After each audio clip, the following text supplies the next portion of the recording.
নমস্কার বন্ধুরা, সহজপাঠ A to Z YouTube চ্যানেলে তোমাদের সকলকে স্বাগত জানাই। আজকে আমি প্রথম শ্রেণীর তৃতীয় পর্যায়ক্রমিক মূল্যায়ন 2024-এর শারীরিক ও মানসিক সমন্বয় সাধনের সক্ষমতার প্রশ্ন উত্তর নিয়ে হাজির হয়েছি। চলো তাহলে দেখে নিই কী প্রশ্ন এসেছিল। একে আছে দেখে আঁকো ও রং করো। দেখো প্রথমে একটা বিড়ালের ছবি আছে, ডান দিকের ঘরটাতে বিড়ালের ছবিটা আঁকতে হবে, রং করতে হবে। একইভাবে নিচের পাখির ছবিটাও তাই করতে হবে।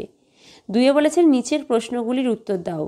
কয়ে আছে হাঁচি কাশি হলে কি করা উচিত? হাঁচি কাশি হলে মুখ ঢেকে হাঁচা ও কাশা উচিত। ক্ষয়ে আছে আঢাকা খাবার খেলে কি হতে পারে? আঢাকা খাবার খেলে তাতে মাছি বসবে, তাতে পায়খানা, বমি বা ডায়রিয়া হতে পারে। গয়ে হচ্ছে জিভের যত্ন না নিলে কি হতে পারে?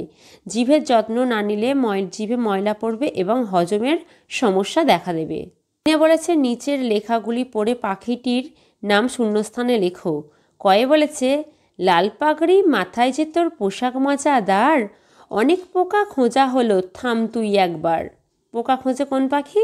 কাঠঠোকরা। তাই লিখেছি, দেখো তোমার ব্ল্যাঙ্কই দেওয়া আছে, কয়াকা দিয়ে শুরু, তাহলে হবে কাঠঠোকরা।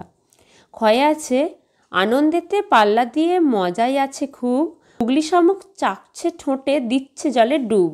এটা হবে গুগলি শামুক খাই হচ্ছে হাঁস, তাহলে এটা হাঁস হবে।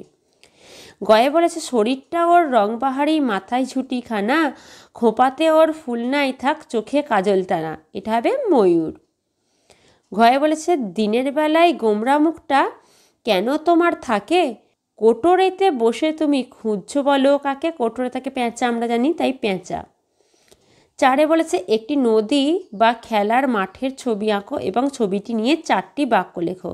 এটা তোমরা নিজেরা করবে। তাহলে এই ছিল আমাদের প্রথম শ্রেণীর শারীরিক ও মানসিক সমন্বয় সাধনের তৃতীয় পর্যায় 2024-এর প্রশ্ন উত্তর। আজকের ভিডিও এই পর্যন্তই। আবার পরের দিন নতুন কোনো ভিডিও নিয়ে তোমাদের কাছে হাজির হব।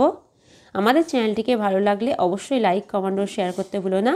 আর এরকম নতুন নতুন ভিডিও পেতে অবশ্যই আমাদের চ্যানেলটিকে সাবস্ক্রাইব করো ও পাশে থাকা বেল আইকনটি প্রেস করো।